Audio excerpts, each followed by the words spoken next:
Bismillahirrahmanirrahim. Assalamualaikum dan salam sejahtera. Kembali ke Tok Alang Channel. Apa khabar semua? Seperti biasa, hari ini kita akan buat satu perkongsian sempena musim hujan. Kita ada masalah sikit kan bila musim hujan, terutamanya nak kawal jangkitan kulat dan juga serangga-serangga di kebun kita.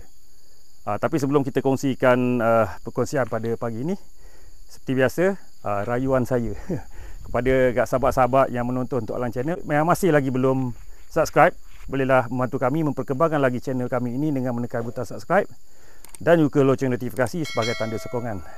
Saya sangat hargainya. Like sekali. Seperti yang saya cakap tadi, apabila kita masuk musim tengkujuh ya, kalau di Terengganu ni bulan 11 dia dah mula masuk musim tengkujuh dan sentiasa hujan ya. Tapi di semasa hujan tu, kalau macam biasanya 4-5 hari hujan, mesti ada hari yang tak hujan kan, 2-3 hari. So semasa itulah saya mengambil peluang untuk mengawal serangan-serangga dan juga kulat di pokok-pokok saya lah. Walaupun kita tahu lepas kita buat semburan, kita spray, hujan turun, seolah-olah kerja kita akan sia-sia lah. Tapi sebenarnya tak apa tuan-tuan kita buat je, 2-3 hari tu pun dah cukup.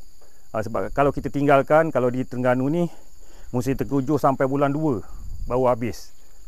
Takkan sampai 4-5 bulan kita tak nak buat apa-apa kan. So jadi hari ni saya akan kongsikan, iaitu kita akan buat kawalan, sebab musim hujan ni saya suka buat kawalan secara organik.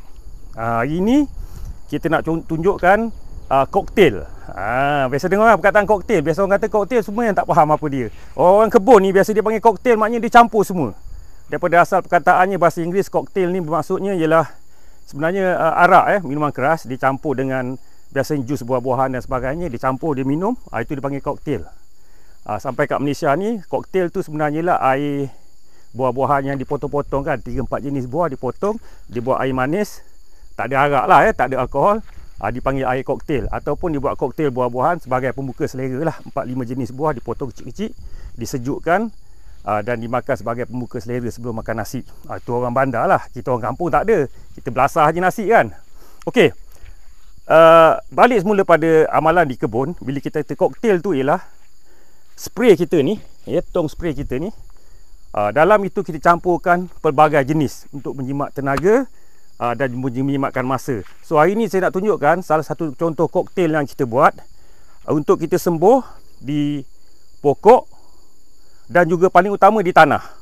Kita nak kawal tanah kita daripada serangan serangga dan juga kulat lah, kulat yang akan menyerang akar dan sebagainya. So saya akan tunjukkan koktail yang saya akan buat hari ini, dan selepas itu kita akan sembuh. 2 tempat kita sembuh satu kita sembuh kat pokok, dekat daun, dekat ranting dan sebagainya, dekat dahan, dan juga paling utama di batang dia, dan juga di kawasan bawah kanopi, iaitu di kawasan tanah lah.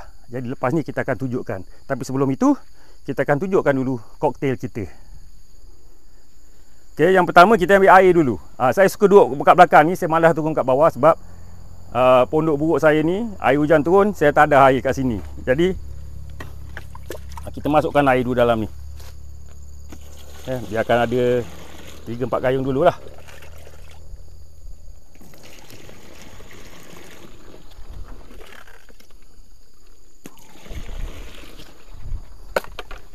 Okey. Ramuan kita yang pertama iaitu trichoderma. Ini kulat tricho ni dalam bentuk serbuk saya order di online je. Jadi semua barang-barang ini saya akan masukkan link untuk membelinya di ruangan deskripsi lah, ataupun di ruangan komen. Boleh tengoklah nanti, sebab mungkin ada kawan-kawan kita tanya nak beli kat mana Inilah salah satu trichoderma yang ada jual lah, warna hijau ni. Dia ada macam-macam jenis. Dulu saya pernah tunjuk kan, saya pakai yang jenis cecair itu pun boleh, tapi sebab saya tak ada stok dah, jadi kebetulannya saya bawa order yang ini. Tak apa, dia apa-apa jenis pun tak apa, asalkan trichoderma 10 gram setiap satu ni. Kita akan masukkan 30 gram. Sebenarnya cuba tulisan Cina ni, saya tak faham satu pun. Cuma tempat kita beli tu, syarikat tu dia ada tulis lah untuk ini. So saya agak-agak lah, lebih kurang mungkin dalam 30. Bila letak 40 pun tak apa.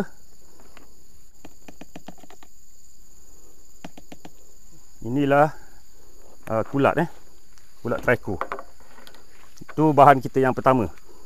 Ni dalam ni saya sengaja letak dalam bekas ni. Ni tulisan dia. Tak ada tulisan apa ni, bahasa Inggeris pun tidak, bahasa Malaysia pun tidak semua dalam bahasa Cina. Cuma masa kita beli tu dia ada lah. Saya tutup dulu sekejap, takut masuk angin. Okey, bahan kita yang pertama.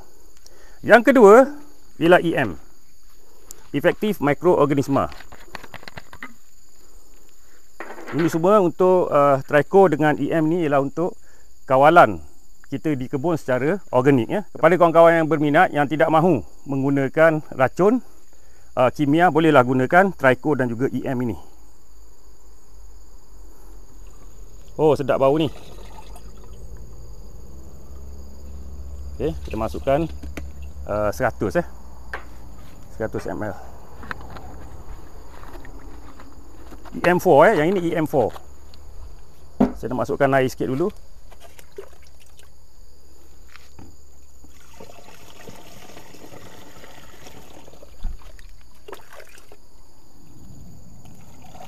Biar dia sebati.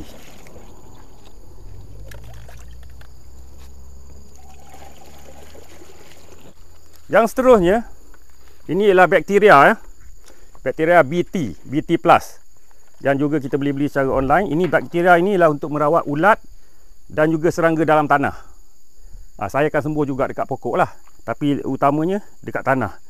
Jadi musim hujan ni banyak jangkitan bermula pada tanah BT plus iaitu Bacillus thuringiensis. Lebih kurang sebutan je gitulah, tapi dipanggil bakteria BT kita boleh beli di online lah.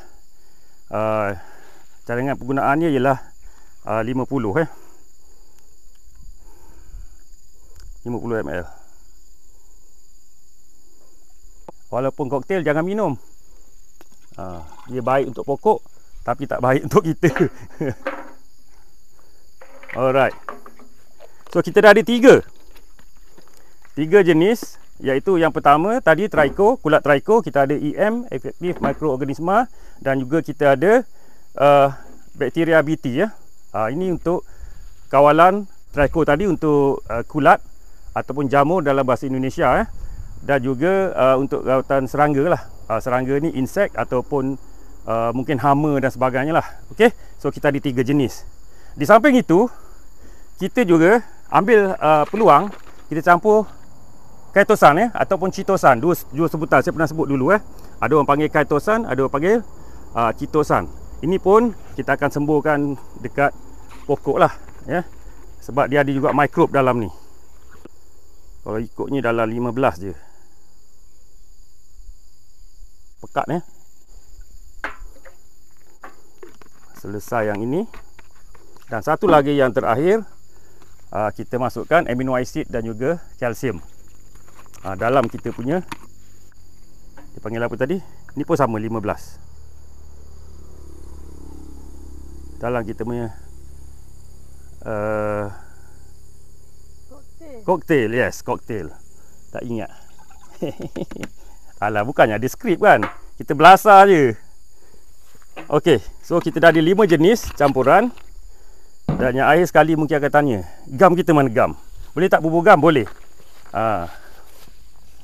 Sebab gam ini biasa bersifat neutral walaupun dia berbentuk chemical, dia bersifat neutral. So dia tidak akan merosakkan campuran kita lah. Letakkan sikit. Jangan banyak sangat.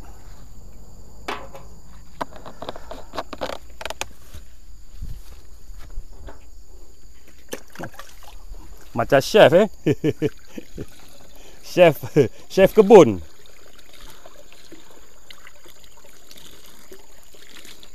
Okey. Kita gunakan air hujan je.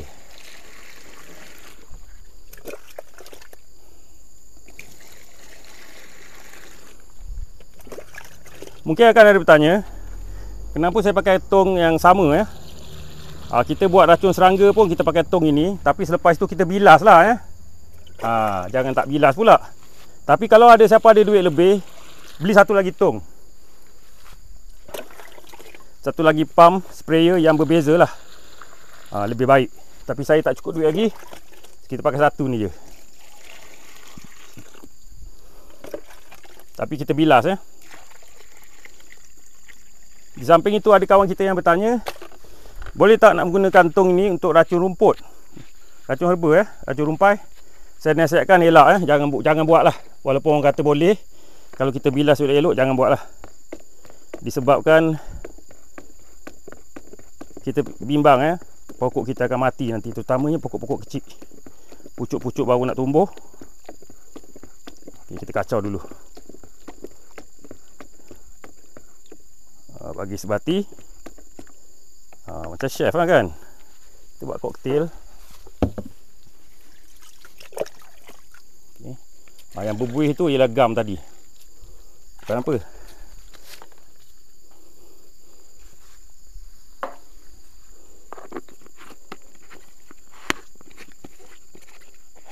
Okey, siap. Saya akan tunjukkan. Lepas ni kita akan pergi kat pokok. Kita akan sembur mungkin 2 atau 3 pokok. Satu yang besar, satu yang kecil lah. Sebagai contoh. Jom.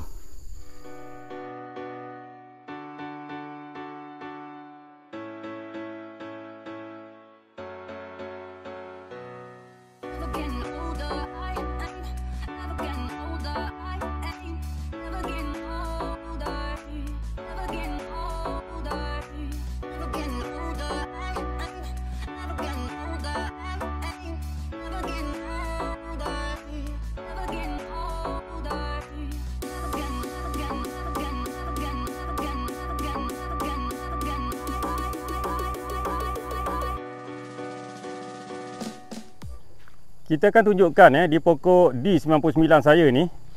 Pokok ni pun sebenarnya baru baik baru saya ingat dalam 3-4 minggu ni diserang oleh teritip. Jadi kita dah buat rawatan, saya nampak ada pulih. Dan pucuk-pucuk baru pun dah timbul pucuk-pucuk baru. Kalau kawan-kawan kita di Indonesia dia panggil trubus. Maksudnya pucuk-pucuk baru keluar. Jadi ini dah pokok D99 kita. So saya akan tunjukkan kita akan spray di daun dan juga di tanah.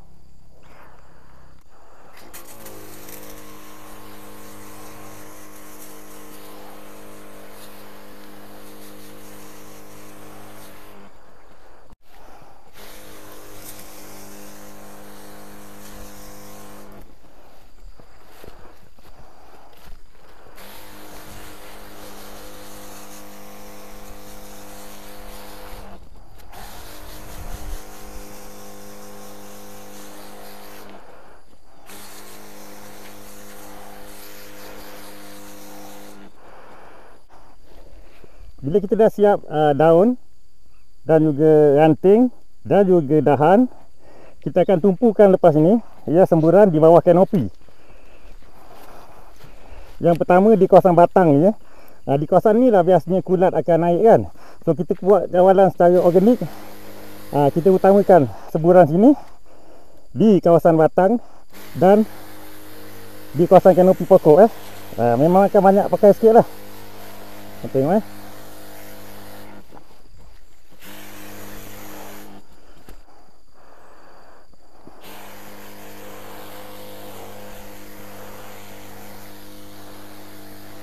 juga di kawasan batang ni sebelah sini tak kena lagi kan.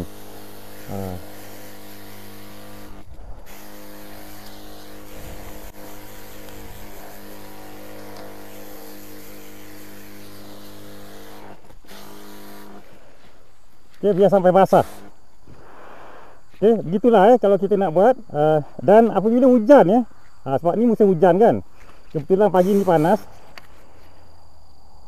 Tak bimbang sebab kalau dia jatuh pun dia akan jatuh ke bawah, ke kanopi kan. Jadi memang kita nak tricho tadi, kulat tricho, EM dan juga bakteria tadi jatuh ke tanah, tak apalah. Kita nampak ada tempat-tempat tak kena tu, kita buat. Siap satu pokok, senang ini pokok yang besar sederhana Ini ialah pokok duri hitam kita jalur ni memang di tengah-tengah kebun saya ni memang pokok kebanyakannya kecil sebab kita semua pokok ni kita dah ganti baru. Kebanyakannya kalau tuan-tuan tengok rawatan pokok masalah saya dulu kan semua kat tengah. Ada yang kita tak boleh nak selamatkan, kita gali, kita ganti baru. So pokok-pokok ni 1, 2, 3 kat sini semua kecil-kecil. Ya, pokok yang ada masalah. Masalah tanah sebenarnya. Kalau tuan-tuan tengok kelapa sawit tengok kelapa sawit tu. Kiri kanan semua subur kan. Dekat tengah ni kosong, perasan tak? Jadi jalur dia ni di tanah dia warna merah sikit, kemerahan kat sini kat batas tu. Okey, tapi tak apa. Kita buat dia kan. Memang kecil sebab kita tanam sangat kecil dulu, tapi alhamdulillah lah kalau tuan-tuan tengok batang dia dah kuat dah ni. Saya baru buka je dia punya net hitam. So kita akan semua pokok ni menggunakan bahan-bahan campuran kita tadilah. Okey.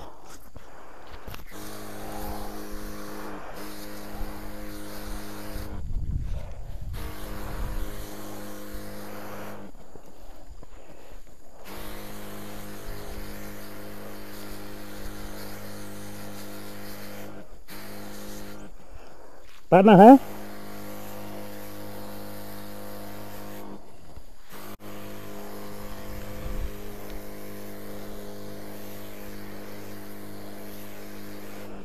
Okey, siap pokok ni. Satu lagi sebelum kita akhirkan kita punya video ni, ada juga soalan dalam video-video kita yang sebelum ni. Ada kawan-kawan kita yang bertanya, pokok umur berapa boleh kita start spray? Sama ada dengan folia ataupun racun serangga dan sebagainya. Tak kira ya tuan-tuan, dalam polybag pun kita boleh spray, asalkan kena ikut saranan pengeluar. Kalau dia kata 1 ml untuk 1 liter, ikut. Jangan tanya saya sebab jenis beza-beza kan. Dekat botol tu ada tulis dekat label tu, untuk pokok sekian-sekian umur, saiz begini-begini, ikut saja. Jangan letak lebih. Dan kekerapan dia seperti dalam video saya, cuba tengok balik video kita buat mengenai folia dan sebagainya. Sama ada seminggu sekali, 10 hari sekali atau 2 minggu sekali, terpulang masing-masing. Paling lewat pun 2 minggu sekali lah kita buat kawalan serangga dan juga kulat di kebun kita. Sebab kalau tanam sepokok mungkin tak nampak sangat kalau macam saya ni pokok banyak pelbagai saiz pula tu, takkan kita nak buat campuran yang beza-beza kan. Jadi koktail yang sama untuk semua. So kalau ada pokok besar, ada pokok kecil, kita kena ambil sukatan di tengah-tengah. Di tengah-tengah maksudnya pokok besar pun mungkin cukup, pokok kecil pun tidak akan memudaratkan pokok kecil. Terutamanya kalau koktail organik macam ni, lagi tak ada mudarat. Cuma jangan lebih je. Yang lebih ni dia membazir. Membazir itu saudara syaitan. Okey, saya akan teruskan kerja saya. Ada tadi 2 pokok kan? Ada 98 lagi pokok nak sembuh ni. Jadi sebelum hujan turun, ni kang petang ni mungkin hujan, tapi tak apa, biar dia dah kering dulu. Dan dia juga dah menyerap ke tanah. Kalau hujan pun dia akan jatuh ke tanah, still tak apa lagi. So jangan bimbang lah. Usaha kita akan juga ada hasilnya. Walau tak banyak, sikit mesti ada hasil, insyaAllah. Itu dulu perkongsian Tok Alang Channel pada hari ini. Sekian, Assalamualaikum, bye bye.